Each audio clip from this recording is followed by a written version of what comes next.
Hindi. Dito muna dyan dito. Yan, luto na yung binutong na in-order namin. Wow. Mainit pa. Binutong lang pala. Mainit pa. Pero yung kumain niya ng mainit. Ha? Mas masarap nga pag mainit to. Tapos magata. Binutong ba? Pinahirapan pa Saka na yung kutsara. Ano ba? Yung kutsara. Ay, te. Magkano isa na ito, te? Gisay mo. 10 pesos. Tama man, Gis. Mabayaran mo na lahat ba? Ilang peraso lahat to?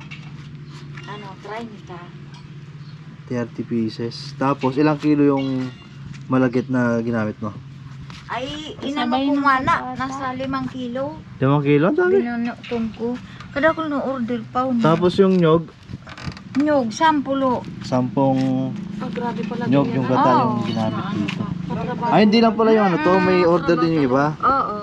Nagluto kami ng ganyan. Ang kinalabasan, kanin. Kasi hindi naman namin alam paano eh. Yan. Kinalabasan niya, akala namin binutong. Yung pala kanin ang kinalabasan. Excited pa kami, may. Ang ganda Ito pa ng bagong luto paggawa lang nun. kaya mainit pa. Pagbukas namin, kanin.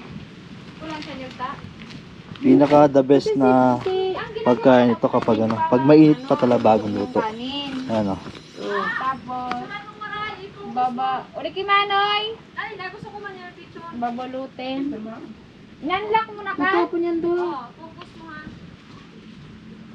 Kainin natin. Malinamnam to eh. Tap.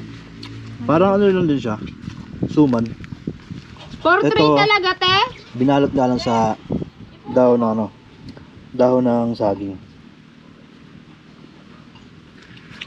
Sarap.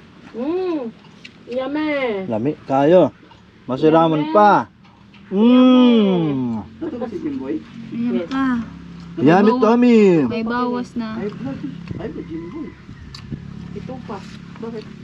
Ganyan daw siya pagkatapos tayo tulog. Sino? Bakla. Hop. Pagkatapos daw niya kain, nakakaramdam siya ng antok. Pag kulang ka talaga sa tulog, lalapot dugo mo. Kaya may posibilidad na magiging high blood ka.